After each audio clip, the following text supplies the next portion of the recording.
Hello, friends. Welcome. Well, we're just going to have a talk about what you can heal with Reiki. You can heal all kinds of things. Anything with a life force, you can heal. So I call that spirit, but you can call it an energy body or a life force in plants, a life force, or in a tree, or whatever it happened to be. Other people, animals.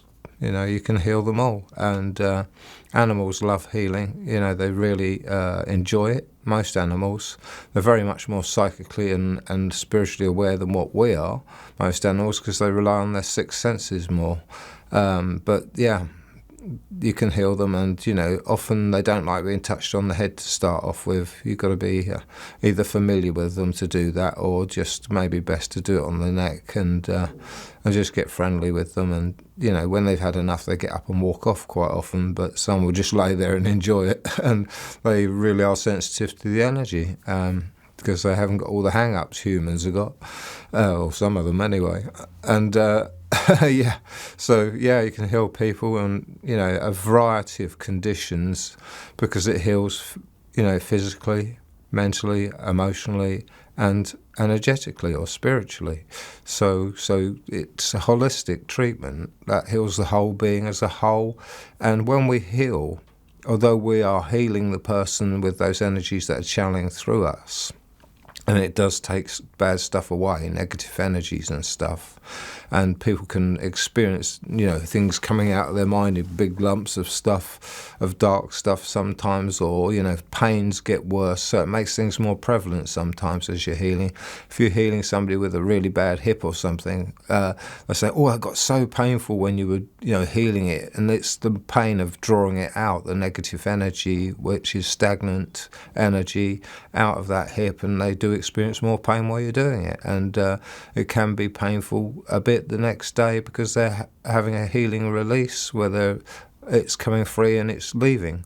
And Reiki really greatly helps people to heal themselves, because that's what we do. We put the energy in and we heal them as best as we can. We remove any stagnant energy or depletions as best as we can, and then it allows them to self-heal after the session, and they go on and feel a lot better for it. So it can have amazing results. Reiki does depend a bit on the person, how open they are to it. A great deal. The more spiritual they are, the better the healing is and more powerful it is. And you will find that in healings your hands get warm, and you can even get very hot. And I mean, you've got somebody with a big need that's very open to it, your hands will get red hot quite often, and they will experience that and feel it more strongly, and your hands will get hot, but your whole being can get hot for the first 10 minutes to 15 minutes maybe sometimes, but mostly 10 minutes. You get very hot to start off with, all your hands do, and that's the sign of the energy channeling to them. If you don't get hot, not much is going to them. But some people are more aware of that than others. If you don't get hot, don't worry about it. And you'll be self-healing a great deal during this 21-day cleanse. And when you're healing yourself, you don't feel the energies quite as strongly as what you would if you've got somebody else healing you. So don't worry about it too much. Just keep practicing. And that's the thing. You want to get good at Reiki, keep practicing every single day on not just doing your self-healings, but healing other friends, family, and pets and stuff, because it's all going to keep developing your ability to channel that at a stronger and higher rate. So keep doing that. And so you can heal crystals as well. You can cleanse them. So you put your hands over the crystals to cleanse them, each one at a time, or a little group under your hands, and heal them, and then charge them with Reiki as well. So it's like putting them in the moonlight. It does cleanse and charge them. So Reiki can do that. And the other thing you can do is seal water, a healing into water.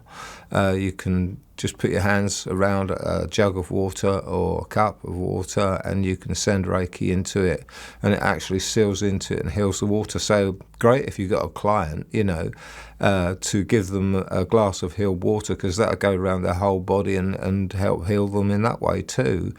But after a session, try and get your clients to drink water if you can persuade them to. Not all will, but many of them will drink some water because it helps flush all the toxins out the body they've got. So, yeah, that's a good practice, that one. Go forward with your healing and enjoy it, make the most of it. So keep practice. That's what'll get you into becoming a much more powerful and good channeler, because it's like anything in life. If you want to learn to do it good, you've got to practice a lot, haven't you?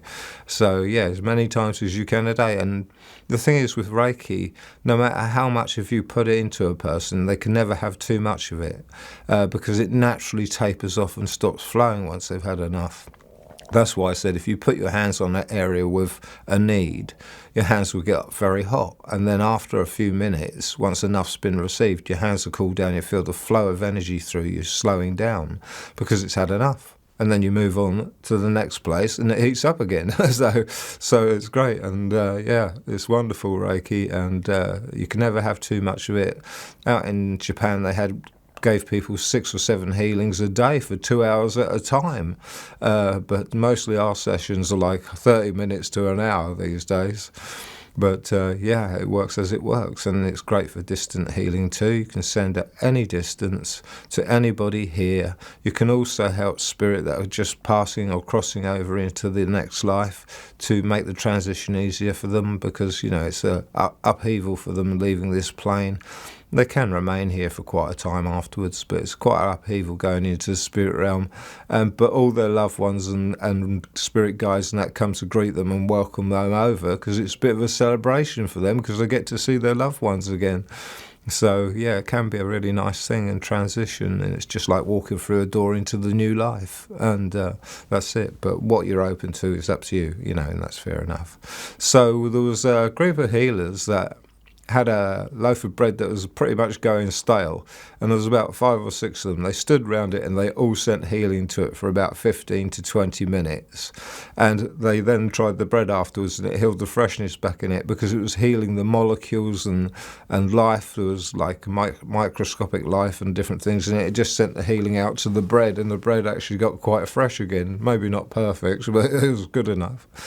So there's no condition you can't heal, because it brings harmony and balance to the whole being healing, because you're healing on a physical, mental, emotional and spiritual level, or energetic body if you prefer to call it that, and that's perfectly all right, how you want to view it. So there's very little we can't heal that heals everything we are virtually, and there might be some things we don't yet know about, like the soul or something. You might be able to heal the soul.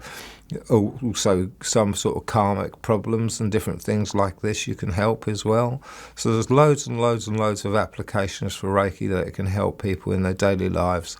It's also very, very relaxing to receive, and it for anxiety, stress. If you can't sleep well, it's great to give healing to somebody. So all kinds of problems it can help resolve and help people sleep better, relax more. So, you get Reiki clients come to you and they're just totally relaxed by the end of it. They're totally feeling so much better. If they've got big problems, you quite often see big improvements over a few weeks, sessions once a week, and there's a big change in them. And I've done virtual miracles with people in just 4 sessions, and that have got post-traumatic stress disorder, and they've walked away and people, their friends and family, said, you've changed, you're a different person to what you were before you started Reiki. And that was after 4 sessions, and they felt a really big lump of dark energy come out of them on the 3rd session, and walked out of here and they said, it's the first time I'd smiled in years. They were out there smiling because they were free. They felt such a sense of freedom and such a burden lifted from them. And Reiki can do amazing things.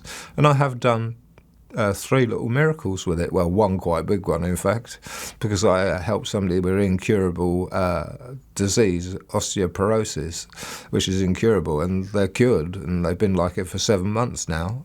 So that was in 2023, a Reiki master I taught, and I gave her a healing during the last of the sessions we did together on teaching her, and it cured her. So that was a miracle, and Reiki is capable of miracles. It is. So, but they're rare, but they can do amazing and wonderful things.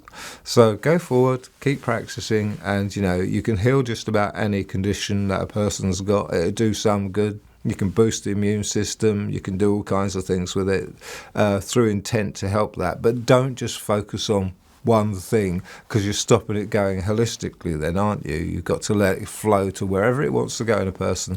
Reiki's intelligent, very intelligent, and it knows exactly how to heal people, and we can get in the way of that if we have, oh no, I've got to just heal this, and you're forgetting everything else that needs to be done. So we must allow it just to flow most freely wherever it wants to go. But if we know a person's got a problem, we set our intention at the beginning and say, please help this, and it will help it, and go over that area where the problem is and stay there a bit longer so it gets a good healing, and sometimes go back there a second time. If somebody's got a mental health problem and you're just starting relaxing, healing the head, it doesn't always receive the full benefit, and then you heal the rest of their body, and then you find you go back to the head again and it works again. It works better. Let them relax and enjoy the healing, and that's the main thing about it. Anyway, love and light to you, friends. Bless you. Neil.